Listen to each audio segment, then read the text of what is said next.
आज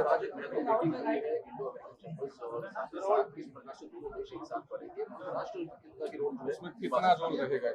देखिए, Indo American chamber of commerce की आज नेशनल कन्वेंशन ये मुंबई में हुआ है और इस कन्वेंशन के मद्देनज़र जो यूएसए के ambassador in India mister Sarjeev Ghosh, his excellency, इनके साथ भी एक बैठक मेरी हुई है और विशेष रूप से जो हमारा स्ट्रैटेजिक अलायंस है उसके चलते हम किस किस क्षेत्र में कोलैबोरेट कर सकते हैं इसके बारे में चर्चा हुई है। विशेष रूप से टेक्नोलॉजी हो, एजुकेशन हो, यूनिवर्सिटीज़ हो, डेटा सेंटर हो, सेमीकंडक्टर हो, जिन सारे क्षेत्रों में अमेरिका आगे है उन क्षेत्रों में भारत में वो कैसे निवेश करे, महाराष्ट्र में वो कैसे निवेश करे, इसके ऊपर काफ़ी चर्चा हुई है और मुझे लगता है कि बहुत अच्छी कारगर इस प्रकार की चर्चा हुई है और इसको हम आगे बढ़ाने की कोशिश करेंगे। पुणे में मेट्रो के उद्घाटन के लिए प्रधानमंत्री को आपने इनवाइट किया, कुछ फाइनेंशियल अलग अलग प्रोजेक्ट्स के लिए भी प्रधानमंत्री से डिमांड किया। तो देखिए, मैंने कल जब मैं प्रधानमंत्री जी को मिला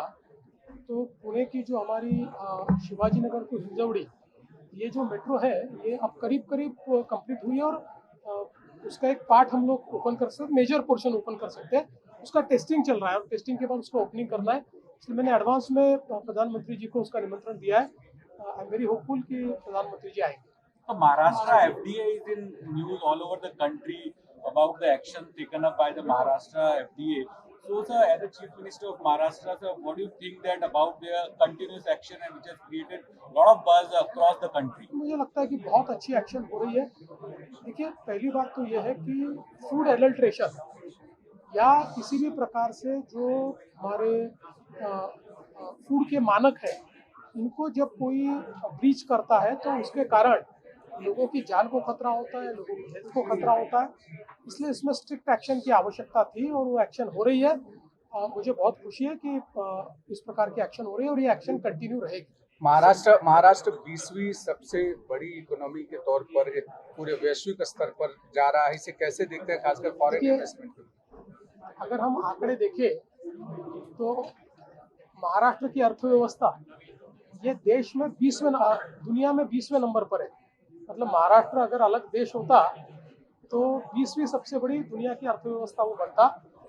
हालांकि हमको इस बात की खुशी है कि हमारा जो भारत देश है वो मोदी जी के नेतृत्व में चौथी बड़ी अर्थव्यवस्था बना है और उसमें महाराष्ट्र एक बहुत महत्वपूर्ण रोल प्ले कर रहा है और मुझे ऐसा लगता है कि अभी हमारा जो ग्रोथ चल रहा है इस प्रकार से चलता रहा तो अगले 2 सालों में हम लोग सिंगापुर और यूएई ये दोनों की अर्थव्यवस्था को पार कर देंगे। Sir, Indo American chamber of commerce मध्ये आपण आला होता, तुम्ही काय सांगाल यासंदर्भात? Indo American chamber of commerce राष्ट्रीय अधिवेशन आज या ठिकाणी झालं आणि त्या अधिवेशनामध्ये अमेरिकेचे जे राजदूत आहेत भारतामध्ये सर्जिओ गोरजी हे पण त्या ठिकाणी उपस्थित होते, त्यांच्यासोबत एक बैठक देखील झाली आणि विशेषतः ज्या टेक्नॉलॉजीजमध्ये आणि ज्या बिझनेसेसमध्ये अमेरिका पुढे आहे त्यांच्यासोबत आपल्याला पार्टनरशिप कशी करता येईल, आपल्याकडे इन्व्हेस्टमेंट कसं आणता येईल, युनिव्हर्सिटीज असतील, डीप टेक असेल, सेमीकंडक्टर असतील, डेटा सेंटर्स असतील, या संदर्भात चांगली चर्चा झाली आणि मला असं वाटतं की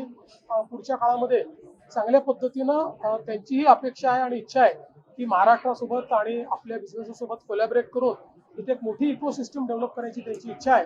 त्यामध्ये आजची बैठक ही अत्यंत महत्त्वाची आहे। नरेंद्र दाभोळकर हत्याकांडातील सचिन अंदुरेला जन्मठेपेची शिक्षा सुनावली, त्या देखील आता न्यायालयाने स्थगिती दिली। मला आता याची कल्पना नाही, मी कार्यक्रमात होतो तेव्हा मी माहिती घेऊन बोलतो। लोकशाही मराठी ऐका, पहा, जागरूक रहा।